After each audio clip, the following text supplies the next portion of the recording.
Hello student, very good evening. I hope you are fine. Welcome to expert classes by Manju ma'am. Student, ये class जो हमारे बच्चे BA BSc first semester में है, विषय आपका होम साइंस है और पेपर का नाम है fundamentals nutrition and human development. ये आप लोगों का क्या है, पेपर का नाम है. ये 2026 का हम मॉडल पेपर स्टार्ट किए हुए हैं. आप लोगों का एग्ज़ाम जो है 12 मार्च को होना निर्धारित हुआ है स्टूडेंट, यानी 12 मार्च यानी कल आप लोगों का जो है होम साइंस का एग्ज़ाम होगा. तो इससे पहले हम जो है 2 वीडियो दे चुके हैं, मॉडल पेपर 1 और मॉडल पेपर 2. अगर आप लोगों ने मॉडल पेपर 1 और मॉडल पेपर 2 नहीं देखा है तो पहले जाकर मॉडल पेपर 1 और मॉडल पेपर 2 जाकर देख लीजिए. और आज का ये क्लास जो है मॉडल पेपर 3 है स्टूडेंट, और इसमें जो है हमने जो है अति लघु प्रश्न को जो है शामिल किया हुआ है. आज का जो ये क्या है, मॉडल पेपर 3 है और इसमें सिर्फ अति लघु प्रश्नों को हमने शामिल किया है जो कि 2025 में आए हुए थे. ठीक है, 2025 में ये क्वेश्चन आप लोगों के आए हुए हैं, तो उसको उन प्रश्नों को हमने आज के मॉडल पेपर में शामिल किया हुआ है. इससे पहले आप लोगों को जो है मॉडल पेपर 1 में जो है लॉन्ग क्वेश्चन हमने मतलब दिया है, और मॉडल पेपर 2 में आप लोगों का शॉर्ट क्वेश्चन दिया है. देखिए, क्वेश्चन आप लोगों का जो है 3 सेक्शन में बटा रहेगा. ठीक है, पहले आइए थोड़ा सा हम लोग पेपर के बारे में भी समझ लेते हैं. पेपर जो है आप लोगों का 3 सेक्शन में बटा रहेगा. ठीक है, सेक्शन ए. ठीक है, सेक्शन ए में क्या होगा, पूरा आपके 5 प्रश्न रहेंगे, तो इन 5 प्रश्नों को करना है. ठीक है, फिर दूसरा हो जाएगा आपका सेक्शन बी. सेक्शन बी में आपका क्या रहेगा, 8 क्वेश्चन रहेंगे. 8 क्वेश्चन में से आप लोगों को 5 क्वेश्चन करना है. ठीक है, तीसरा क्या हो जाएगा, आपका सेक्शन सी हो जाएगा. सेक्शन सी यानी लॉन्ग क्वेश्चन, इसमें आप लोगों को 4 क्वेश्चन दिया रहेगा और 2 क्वेश्चन को हमको करना रहेगा. ठीक है, सेक्शन ए का पूरा क्वेश्चन यानी 5 प्रश्न करना है. सेक्शन बी में यानी जिसको हम लघु प्रश्न उत्तरी कहते हैं, उसमें 8 प्रश्न दिए रहेंगे जिसमें से हमको 5 प्रश्न करना है. और सेक्शन सी यानी जो लॉन्ग क्वेश्चन दीर्घ उत्तरी प्रश्न जो रहेगा, उसमें जो है 4 क्वेश्चन दिया रहेगा और आप लोगों को क्या है 2 क्वेश्चन करना होगा. ठीक है, तो टोटल कितना, 5 5 10 2 12 क्वेश्चन आप लोगों को करना है. 5 जो है सेक्शन ए अति लघु, सेक्शन बी लघु 5 क्वेश्चन और लॉन्ग क्वेश्चन 2 करना होगा. और सेक्शन ए का जो है नंबर कितना होगा, 10 नंबर का मतलब अति लघु होता है. ठीक है, 25 नंबर का आपका जो है सेक्शन बी यानी शॉर्ट वाला क्वेश्चन रहेंगे. और सेक्शन सी जो है आप लोगों का जो है 20 नंबर का रहेगा. 20 दूना 40, 20 एक क्वेश्चन 20 नंबर का रहेगा, तो 20 दूना क्या हो जाएगा 40. 40 नंबर का क्या होगा आपका ये जो है सेक्शन सी वाला रहेगा. ठीक है, सेक्शन सी एक क्वेश्चन 20 नंबर का यानी 2 क्वेश्चन आपका 40 नंबर. तो 40 20 60 और 60 60 5 65 और 10 75 यानी टोटल आप लोगों का जो है 75 नंबर का पेपर होगा. तो आइए स्टूडेंट, हम आप लोगों का प्रश्न स्टार्ट करते हैं.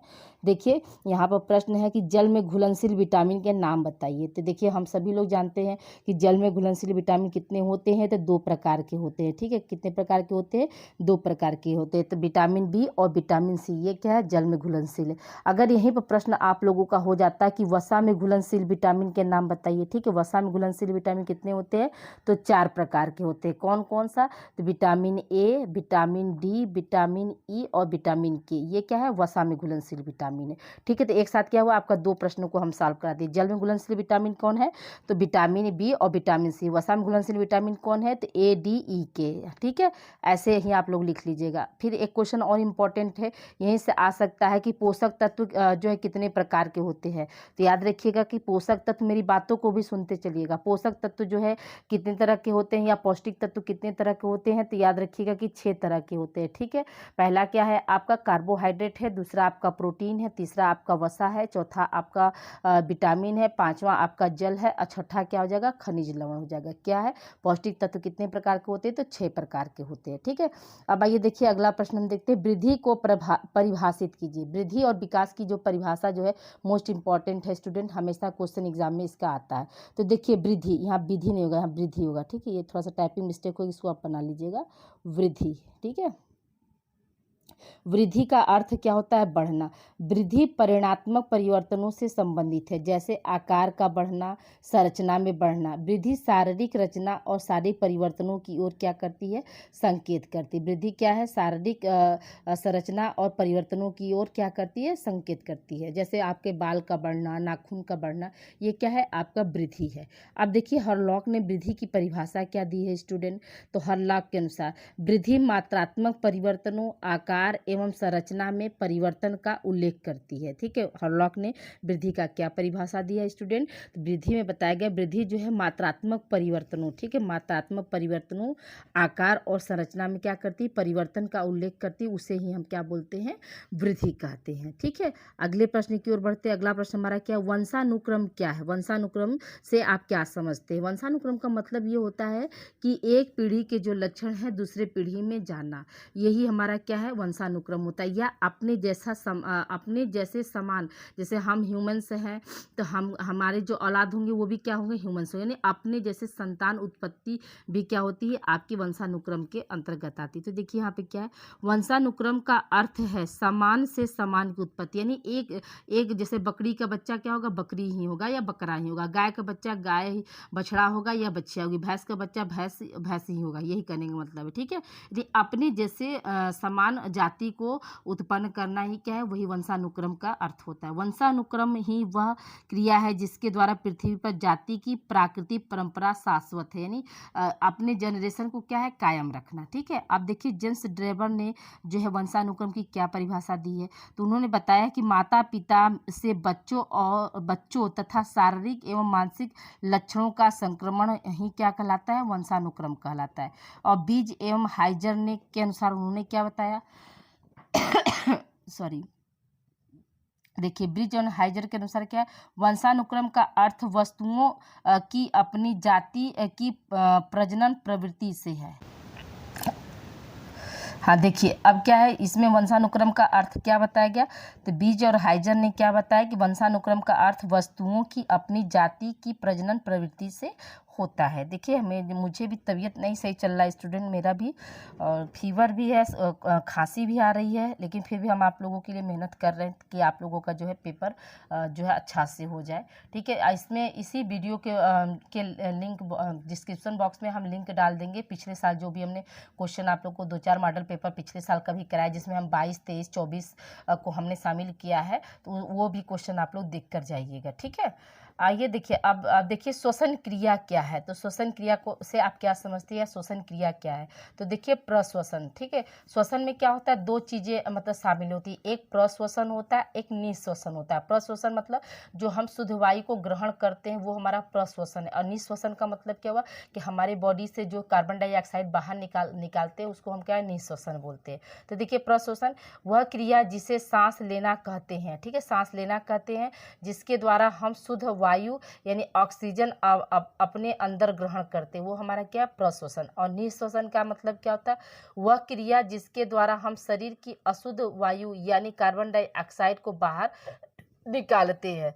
अब देखिए, प्रश्वसन तथा निश्वसन की सम्मिलित क्रिया को ही हम क्या कहते हैं, श्वसन कहते हैं।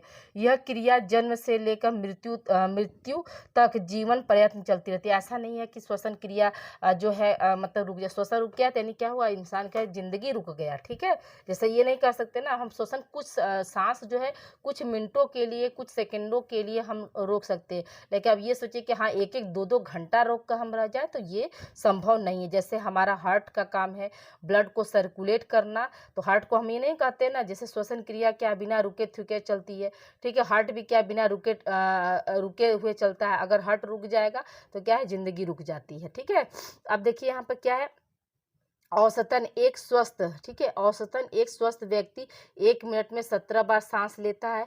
छोटे बच्चे 1 मिनट में प्रायः 30 बार सांस लेते हैं, क्योंकि बच्चे लंबी सांस नहीं ले पाते हैं, अतः ऑक्सीजन की कमी अधिक बार सांस लेकर क्या करते, पूरा कर लेते हैं। जैसे हम लोग हैं तो क्या है, लंबा सांस लेंगे तो हम लोग 1 मिनट में क्या 17 बार सांस ले लेंगे, लेकिन वहीं पर छोटे बच्चे तो उनका लंबा श्वसन नहीं चलता ना, तो वो क्या है, वो मतलब 1 मिनट में जो है 30 बार जो है श्वसन क्रिया करते हैं। देखिए स्टूडेंट, अब आप लोगों का जो है इस पे मतलब जो है बहुत जल्द आप लोगों को पॉलिटिकल की भी क्लास मिल जाएगी, और को करिकुलर की क्लास भी इस पे चल रही है स्टूडेंट। ठीक है, को करिकुलर की भी क्लास जो है हम इस चैनल पर आप लोगों को दिए हैं। को करिकुलर जो पिछले साल का जो वीडियो 2 साल का जो है फर्स्ट एड एंड हेल्थ वाला जो पेपर आप लोगों का होगा, तो उसका हमने सॉल्व कराया है, और बहुत जल्दी ही आप लोगों का को करिकुलर का भी वीडियो हम आप लोग को बहुत जल्द दे देंगे इसी चैनल पे। ठीक है, तो कल के एग्ज़ाम के लिए आप सभी को ऑल द बेस्ट स्टूडेंट। आप लोग अच्छे से मन लगाकर पेपर को करिएगा। और सबसे पहले अगर आप लोगों को लॉन्ग क्वेश्चन आता है तो सबसे पहले आप लोग लॉन्ग क्वेश्चन यानी सेक्शन सी वाला जो क्वेश्चन है उसको सबसे पहले करिएगा। लॉन्ग क्वेश्चन 2 करना है और एटलीस्ट कम से कम आप लोग 4 पेज जरूर लिखिएगा। लॉन्ग क्वेश्चन 20 नंबर का जो है 4 पेज आप लोगों को, ये एक क्वेश्चन जो है 20 नंबर का रहेगा तो 2 क्वेश्चन क्या होगा 40 नंबर का। कम से कम एटलीस्ट 4 पेज आप लोग लिखिए। 60 क्वेश्चन जो है कम से कम 2 पेज का लिखिए। अति लघु जो है 4-5 लाइन का लिखिए, लेकिन लिखिए, ठीक है। बहुत लोग क्या करते हैं, आप लोग बहुत छोटा आंसर लिखते हैं, इससे नंबर आप लोगों को नहीं मिल रहा है। 4 पेज आप लिखेंगे तो आप लोगों को अच्छा से मतलब नंबर मिल जाएगा। और याद रखिएगा कि 1 घंटे में, ठीक है, 2 घंटे का आप लोगों का पेपर होगा, ठीक है, 2 घंटे का आप लोगों का पेपर होगा। सेंटर पे आप लोग क्या है आधा घंटे पहले पहुंच जाइए, यानी 1:30 पर आप लोग एंट्री कर लीजिए कॉपी भरने, क्योंकि कल कॉपी भरने में भी बहुत से बच्चे जो है अपना अनुक्रमांक ये सब रोल नंबर वगैरह मिसिंग गलती करते हैं, तो इसलिए आधे घंटे पहले पहुंचकर कॉपी भर लीजिए। और सबसे पहले 2 से लेकर 3 के बीच में, ठीक है, 2 से लेकर 3 के बीच में यानी 1 घंटे में आप क्या करिए सेक्शन सी लॉन्ग क्वेश्चन सबसे पहले कर लीजिए। आप अच्छे से पढ़ के जाएंगे तो लॉन्ग क्वेश्चन आप लोग को आता हुआ फंस जाएगा। तो आप लोग क्या करेंगे, आप लोग सबसे पहले सेक्शन सी लॉन्ग क्वेश्चन करिए, फिर आधे घंटे में सेक्शन डी और आधे घंटे में अति लघु करिए, ठीक है। क्वेश्चन आपको छोड़ना नहीं है स्टूडेंट, सारे क्वेश्चन जो है आप लोगों को क्या करना है अटेम्प्ट करना होगा, ठीक है। तो आप लोगों को कल की एग्जाम के लिए ढेर सारी शुभकामनाएं। आप लोग अच्छे से मन लगाकर क्वेश्चन को पहले गंभीरता से आप लोग पढ़िएगा और जैसे बताया उस तरह से आप लोग जो है प्रश्न को जो है शामिल मतलब लिखिएगा। अगर अति लघु पहले आता तो बस समय बचाइए, इधर उधर देखिए ताकि मत अपने कॉपी पर बस फोकस करके आप लोग लिखिएगा, ठीक है। तो मिलते हैं हम कल की क्लास में। अब कल से जो है आप लोगों का कल का जो रहेगा, हम मॉडल पेपर जो है कल की क्लास में हम आप लोग का कल नहीं तो परसों की क्लास में को करिकुलर का हम करा देंगे, या पॉलिटिकल मिल जाएगा तो पॉलिटिकल की क्लास आप लोगों को दे देंगे। ओके, मिलते हैं हम अगली क्लास में। Thank you for watching.